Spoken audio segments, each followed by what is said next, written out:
Welcome back travel with Mriganka YouTube চ্যানেলে।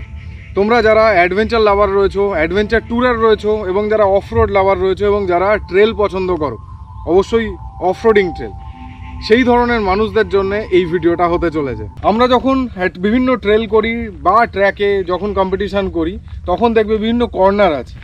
তো এই কর্নার কে কত কম সময় নিতে পারে এবং কে কত ভালো পশ্চারে নিতে পারে তার উপর কিন্তু তার টাইমিং ডিপেন্ড করে। আর সেই কারণেই আমরা এই ভিডিওতে শিখবো যে কর্নার সব থেকে ভালো করবার জন্যে বেশ কয়েকটা স্টেপ, যেমন 0 এবং 8। তো 0 এবং 8 বিষয়টা কেমন হয় আমি তোমাদের সাথে শেয়ার করছি। সেটা হচ্ছে কিচ্ছু না, তোমরা ফ্ল্যাট একটা বাড়ির সামনে ছোট গ্রাউন্ড বা যদি নিজেদের ক্লাবের মাঠ হয় তাহলে করতে পারো, সেখানে একটা কোন বা এমন কোনো জিনিস মাঝখানে বসিয়ে রাখবে যেটাকে সার্কেল করে তুমি ঘুরতে পারবে। প্রথমে লেফট, তারপর রাইট, বা প্রথমে রাইট তারপর লেফট এবং তারপর রাইট লেফট একই সাথে, অর্থাৎ প্রথমে 0 এবং তারপর 8, পুরো একদম 8 শেপ। এইগুলো ভালো করে প্র্যাকটিস করলে কিন্তু অফ রোডিং অনেক ভালো করে হ্যান্ডেল করা যায়। চলো এবার দেখেন।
এইমাত্র তোমরা যেটা দেখলে সেটা আমি করলাম 0, অর্থাৎ রাইট সাইড থেকে এবং লেফট সাইড থেকে।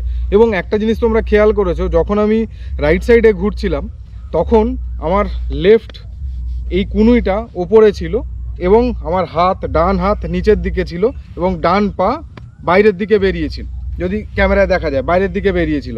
আবার আমি যখন লেফট সাইডে ঘুরছিলাম সার্কেলটা, তখন আমার রাইট এলবো বা কুনুই, ডান দিকের কুনুই উপরের দিকে ছিল এবং বাঁ দিকের হাত নিচের দিকে ছিল, অর্থাৎ হ্যান্ডেল আমি এইভাবে ধরেছিলাম, এইভাবে, এবং আমার লেফট পা বা বাঁ পা বাইরের দিকে ছিল একদম এইভাবে। তো যখন আমরা লেফট নেব, যেদিকে আমরা ঘুরবো সেদিকের পা বাইরের দিকে থাকবে, অর্থাৎ লেফট ঘুরলে লেফট পা বাইরে থাকবে, রাইট ঘুরলে রাইট পা বাইরে থাকবে।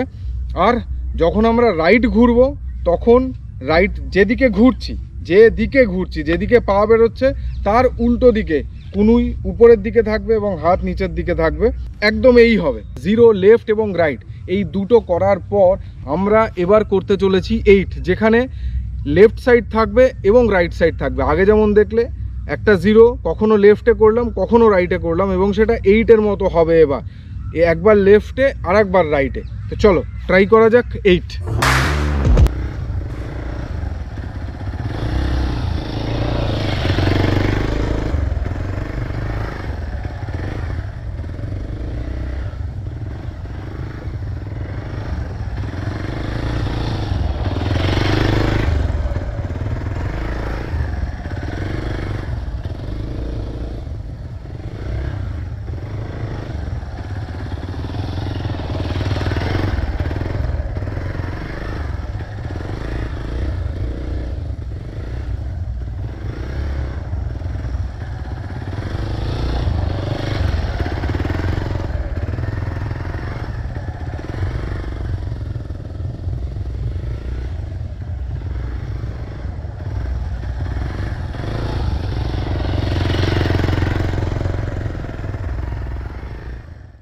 আশা করি ভিডিওটা তোমাদের ভালো লেগেছে। আমি চাই যারা অফরোডিং পছন্দ করে এবং যারা ট্রেল পছন্দ করে তারা যেন আরও বেশি পরিমাণে টেকনিক্যালি আরও এগিয়ে যায় এবং স্কিল যেন আরও বেটার হয় তাদের।